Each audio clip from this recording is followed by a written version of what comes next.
Other shows we have for you to enjoy at myclassicradio.net. The Avengers was most certainly not a household name in South Africa prior to the radio series.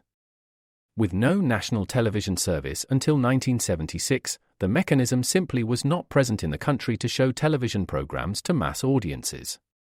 While many other countries reveled in the filmed adventures of John Steed and company, South Africa was not equipped to join in the fun. The series took Britain by storm and made a major impression in the American markets, being that greatest of rarities, a British series given a network transmission slot.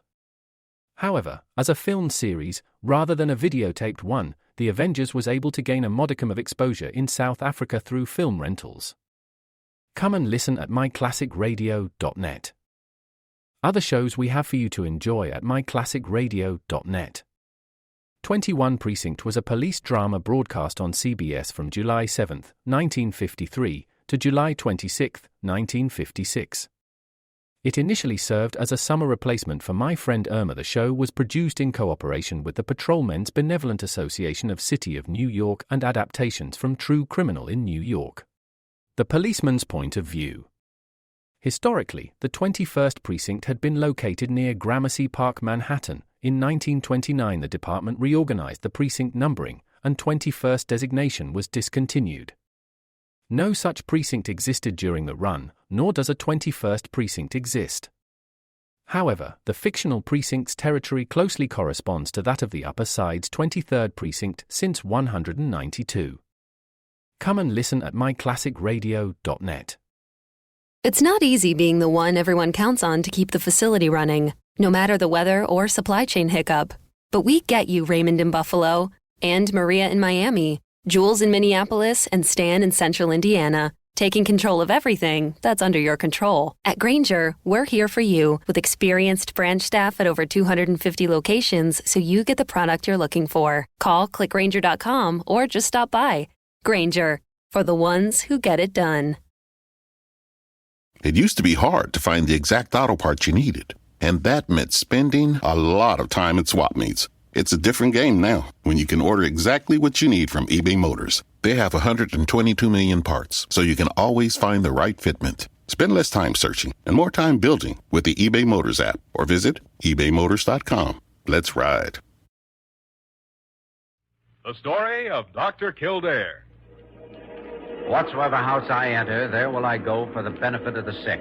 Or whatsoever things I see or hear concerning the life of men, I will keep silence thereon, counting such things to be held as sacred trust. I will exercise my art solely for the cure.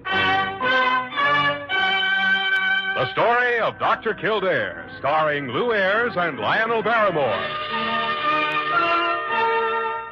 Metro-Goldwyn-Mayer brought you those famous motion pictures. Now this exciting, heartwarming series is heard on radio. In just a moment, the story of Dr. Kildare.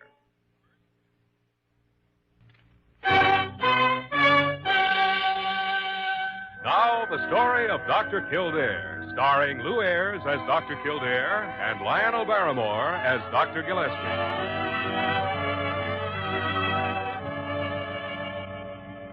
Blair General Hospital, one of the great citadels of American medicine. A clump of gray-white buildings planted deep in the heart of New York, the nerve center of medical progress, where great minds and skilled hands wage man's everlasting battle against death and disease. Blair General Hospital, where life begins, where life ends, where life goes on.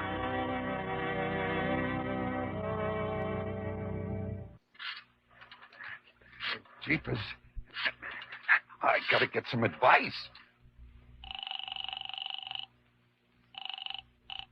Blair General Hospital. Hello, this is Joe Wayman. I gotta talk to Doc Kildare right away. Step on it, huh? Okay, don't flip your lid. Kildare speaking. Boss, this is Joe Wayman.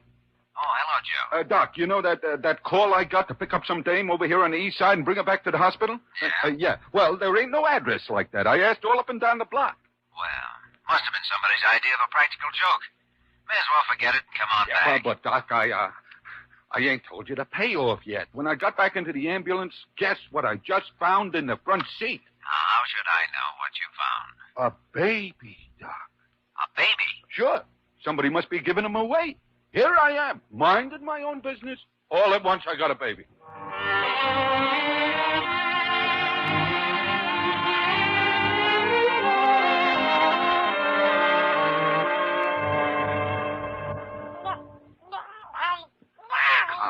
Confounded child's wrapped up like a mummy. Here, Parker. See if you can get him out of this thing. All right, Dr. Gillespie. Here now. Everything's going to be all right. There now. That thing he's wrapped in, Parker, isn't that the jacket to a woman's suit? Why, yes, it is, Dr. Kildare. Some kind of a wool plaid, I think. Or it was once. It is rather worn at that. So is this baby Kildare. He's been suffering from malnutrition for a good long time. Here, young fella. Here, let's have a look at you. Could I see that jacket, Parker? Oh, of course, Dr. Kildare. Gosh, he's a cute little Dickens, ain't he? Can you imagine anybody just leaving him with me like that? Not if they believed in the influence of environment. And you don't have any business up here, Wayman, so get out. Oh, japers, Doc. Sir, I feel like I was kind of responsible for the little shaver. Well, you can experience the joys of motherhood just as well in the ambulance room as you can here. Go on, beat it. Oh, gosh. I never get to be in on nothing nobody else is. Dr. Gillespie, it looks as though you can get ready to experience a few of those joys yourself. What the tarnation are you talking about? Well, there was a note in the pocket of this jacket, and it says, quote, I have nothing to live for, but my baby has his whole life ahead. He needs help. So I give him to Dr. Gillespie at Blair Hospital to do with as he sees fit. And it's signed Jackie's mother. By the great horns. No, good heavens. Another abandoned child. No, this is more a transfer of ownership, Parker. Well, Doctor, this one seems to be your case. Confound it. Parker, here. Take the boy over to one of the examination rooms and strip him down, and I'll be over there in about 5 minutes. All right, Doctor. Come on, young man. Now, let's go get cleaned up now. Jimmy, unless that baby has some fast medical attention and a lot of luck, we'll have a corpse instead of a case. Maybe 2 corpses. 2? Jackie's mother. Huh? I don't know who she is, but I'm betting she needs help and needs it fast. A woman's in pretty serious trouble when she's willing to give a child away. Yes, it's generally considered the last resort. And we've got to try and find her. That next step after the last resort could be anything.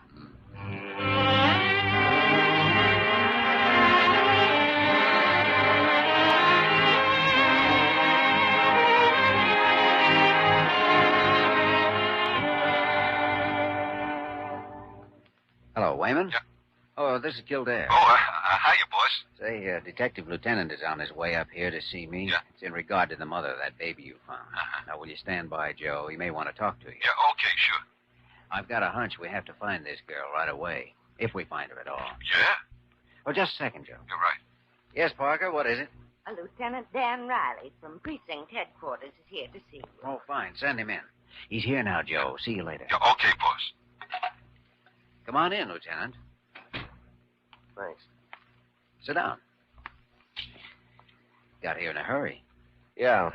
I understood somebody over here was burning up to have this girl found. You, by any chance? That's right. Why? How come you're so worked up about it? Well, I think a girl who's forced to abandon her child needs help, that's all.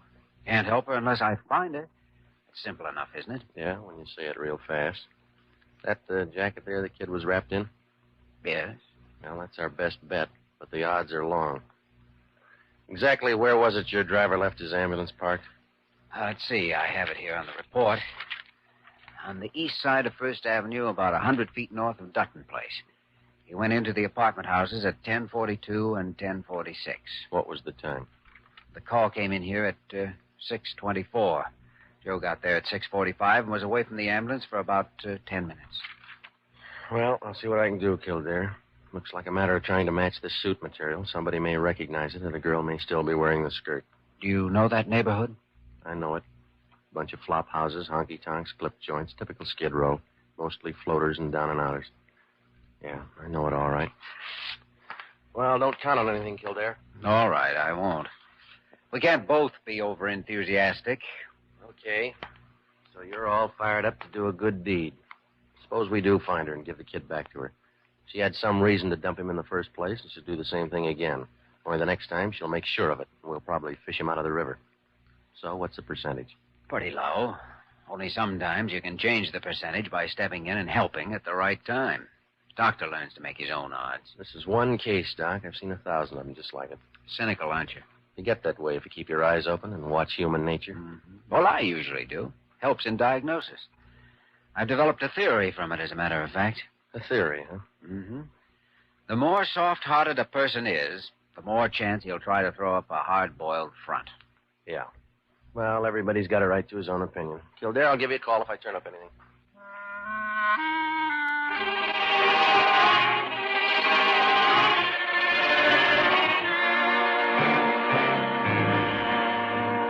I don't know, Jimmy. Right now, it's a toss-up.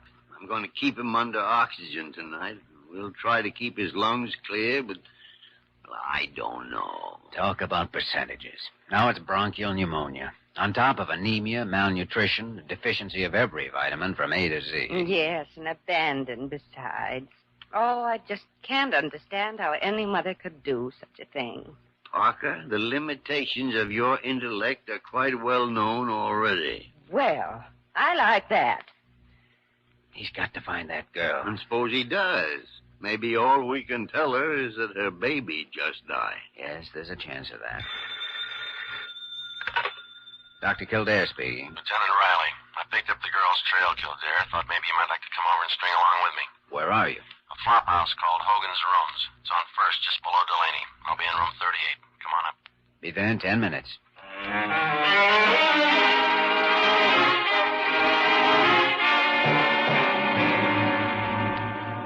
She and the kid lived here for 3 days, Kildare. She paid for the room in advance for the first 2 days and then skipped out around 6 this evening. She owed the proprietor 1 day's rent, 25 cents. That's what a room in this flea bag cost. And I'll make you a bet, Riley. You paid that 2 bits, didn't you? She didn't have any luggage, no visitors. There's nothing in the room that gives any lead on her. She brought in a quart of milk yesterday. The empty bottle's over there in the corner. 25-cent room, quart of milk, alone, nothing to live for, and she gives her baby away. Add it up. When a dame dumps her kid, it's usually one of 2 reasons. A new boyfriend or she's down and out. I'd say this one's the down and out kind. Well, you have a description of her now. That ought to help a little. Maybe. She's still wearing the skirt to this jacket, a faded blue sweater with it. She's blonde, thin, 20, 21. I sent out an APB. One of the cars may pick her up. I thought we'd check some of the cafes around here. All right, let's go. Okay.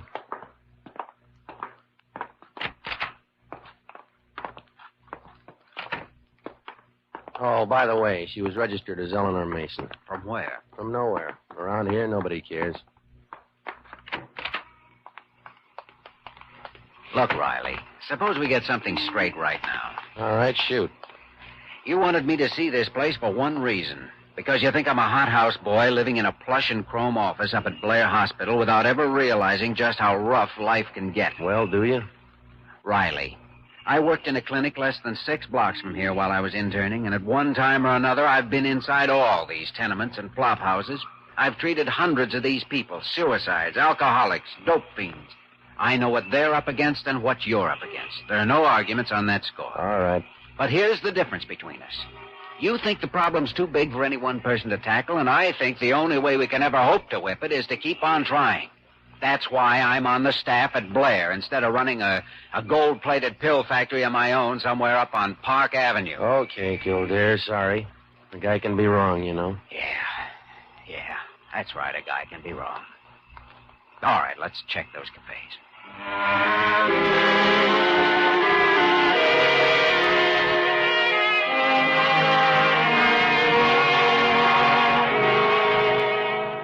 Well, as far as I can tell, the child is still holding his own, Jimmy. Good.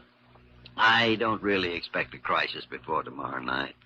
We're doing everything we can, but he simply doesn't have any reserve strength to fall back on. So, well, I don't know. Incidentally, his last name is Mason. We found out that much at least. Yeah, but you didn't find his mother? No, we traced her as far as a cafe on 10th Street where she had a cup of coffee a couple of hours ago. Cashier remembered her because she had just 4 cents. The coffee was a nickel. Then she's flat broke. And she can't travel very far on foot. As far as eternity, if that's what she has in mind. Well, she's desperate enough. That's what Riley thinks. I left him over there a while ago, still at it. He's a good man. It's too bad he's got that cynical attitude. Well, with him working the district and the whole police force alerted, there's still a chance, Jimmy. There's got to be a chance. You know, it's funny. I've never seen this girl, and yet all at once she's the most important thing in the world. Kildare speaking. Lieutenant Riley. Look, Kildare, I'm at Pier 21, East River. You better get over here. What's happened? We just pulled the Mason girl out of the river. I'd say the odds give her about 15 minutes to live. I thought I told you the one about a doctor making his own odds. I'll be there. Hang on.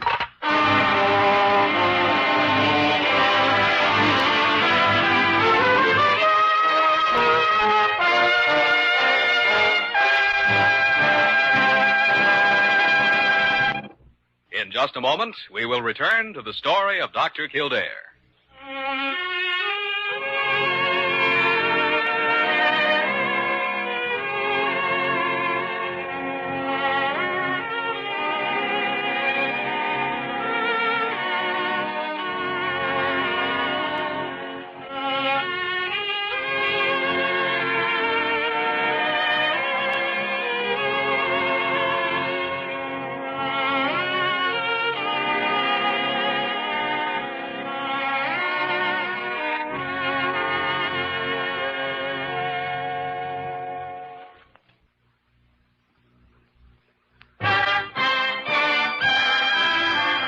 We continue with the story of Dr. Kildare, starring Lou Ayres as Dr. Kildare and Lionel Barrymore as Dr. Gillespie.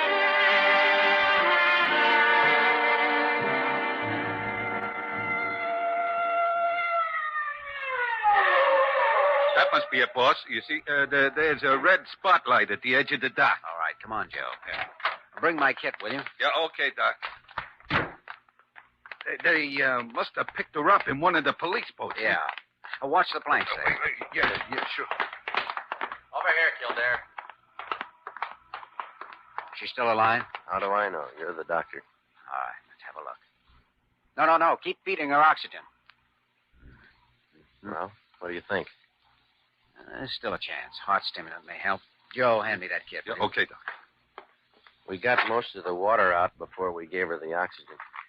Here, hold this, Joe. Where'd she jump from? Bridge over there. A patrolman saw her and called the river patrol. We picked her up with a searchlight, and we had her out in 6 or 7 minutes. I was on the boat. Yeah, so I gathered. Now then. There. How's her baby? Pretty bad.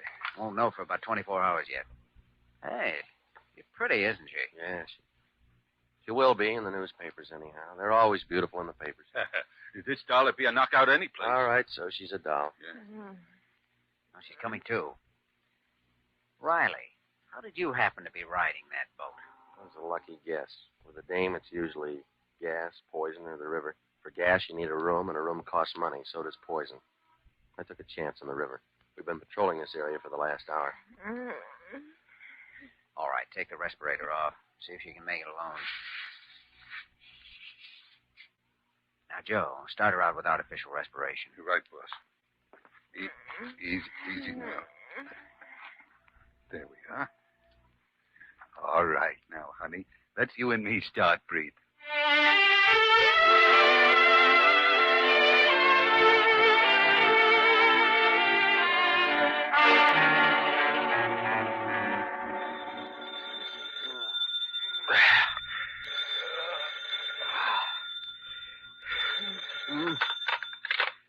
Hello.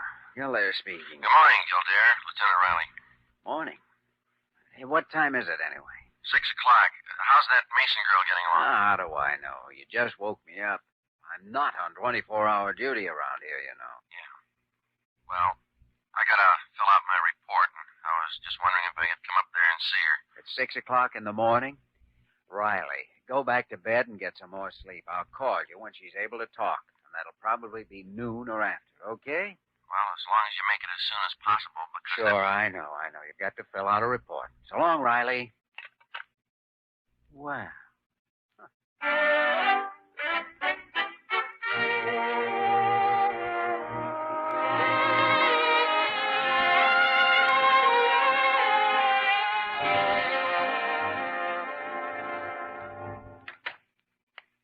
Good morning, Mrs. Mason. I'm Dr. Kildare. Oh, yes. I remember you from last night. How are you feeling? All right, I guess. Jackie, my baby, how is he?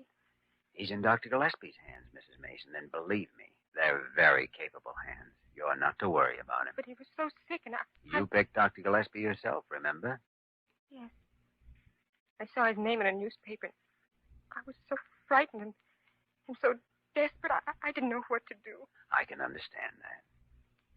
You're from outside the city, aren't you? Mm-hmm. From a farm in Ohio. I ran away and got married. It's a big mistake. We came here to New York, and he left me 2 months before Jackie was born. I've never seen him again. There now. That's all over. Everything's going to be all right. But it isn't all right. It isn't over at all. Nothing's any different than it was before. Oh, why did you have to bring me back? Now, you don't mean that, you know. I'll give you 10 to 1. You changed your mind before you hit the water. But it's all so hopeless. Oh, what's the use? Morning, Kildare. Oh, come in, Dr. Gillespie. Well, so this is the fish you pulled out of the East River last night. How do you do, sir? I'll have to get some bait myself. Maybe another one like you. Well, this particular fish seems to think we ought to throw her back. Ah, nonsense. Had too much trouble catching her in the first place. Dr. Gillespie, my baby, how is he? Young lady, I never discuss the condition of patients with other patients. And you are a patient. Besides, he's my baby. You gave him to me. Yes, but I thought that... Come in. Well, Lieutenant Riley. There, I thought maybe that you'd forgot to call me, and I've got... Yeah, I know. You've got to make out a report. Official business. Well, I guess you don't need to be introduced here. I don't know whether you'll remember me, Miss Mason. Oh, yes. It's your voice. I remember hearing it when I was in the water. You were so kind and gentle. Yeah. Well, if you feel like talking, Miss Mason, I have to get some things for my final report, so... Dr. Gillespie, I think we're going to be in the way here. Well, I never like to interfere with official business, Jimmy. Shall we go? Oh, pardon me. By the way, Lieutenant Riley, the commissioner called me a while ago and said he was glad the case had turned out all right. He'd just been reading your final report.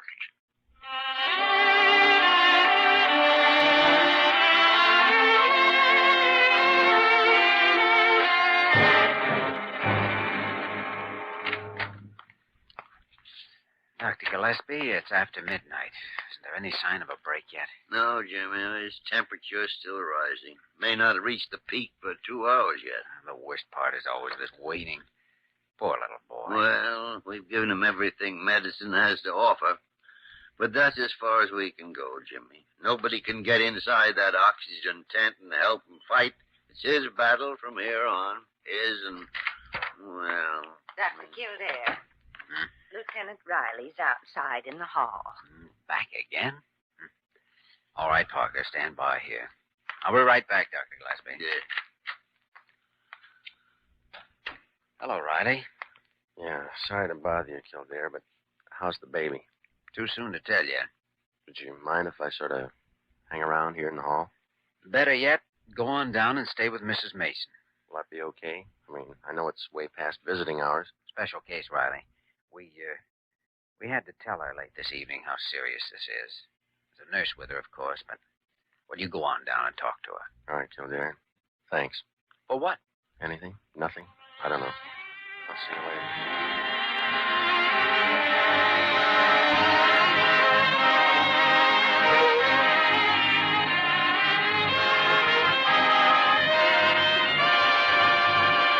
Thank you, Dr. Kildare. Thank you. There now, Mrs. Mason. Everything's going to be all right. Oh, I'm so happy. I'm going to cry. Easy now, honey. Confound it. The simple statement of a fact is no reason for hysterics. The boy's going to live and has a good chance of growing up to be president or a bank robber or a gin rummy player, something or other.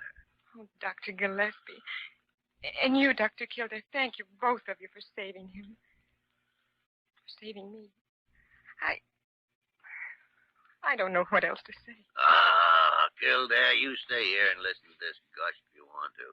I'm going to bed. No sleep for 2 nights. People giving away babies and jumping off bridges. Good night. Looks like the dawn's starting to break out there. Might as well turn these lights off, I guess.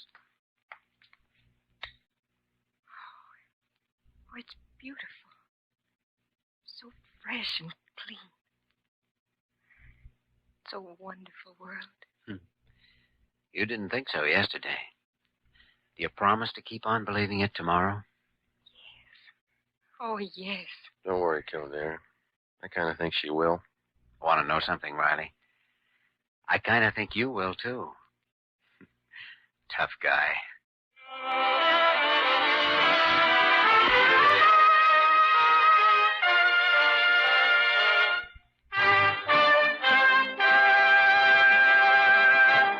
In just a moment, we will return to the story of Dr. Kildare.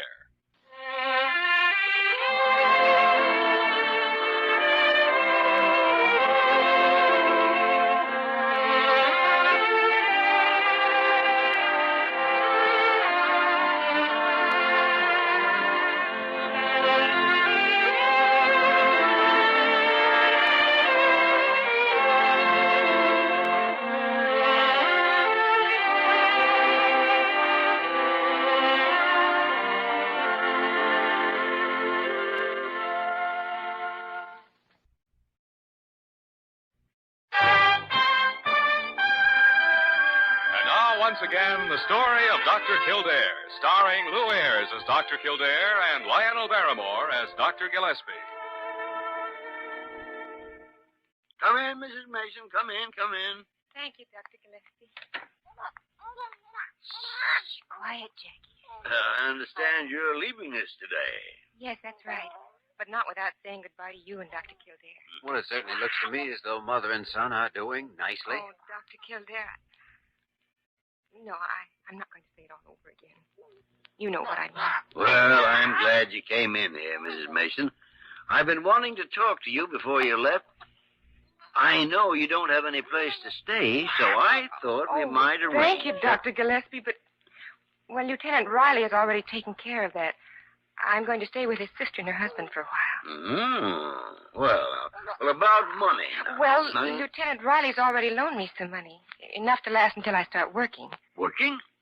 Now, there might be just a chance of a job here at the hospital if you... Dr. Gillespie, I understand Lieutenant Riley has already arranged for a stenographic position at precinct headquarters. Yes, that's right, Dr. Kildare. Well, confound it, I suppose you two are going to get married then. Yes.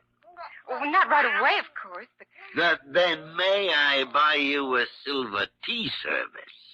Well, if you could make it something else. You see, Lieutenant Riley's grandmother left him a... Quite a great horn spoon. Well, I mean, I appreciate your thinking of these things, Dr. Gillespie, but I don't know. Oh, golly. I'm sorry, but do you mind awfully if I use your table here to...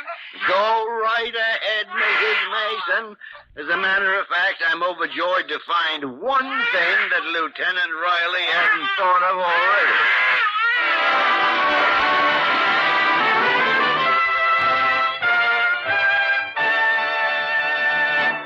You have just heard the story of Dr. Kildare, starring Lou Ayres and Lionel Barrymore. This program was written by Les Crutchfield and directed by William P. Russo.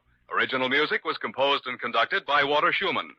Supporting cast included Virginia Gregg, Ed Max, Jack Webb, Lillian Baeff, and Jerry Hausner. Dick Joy speaking.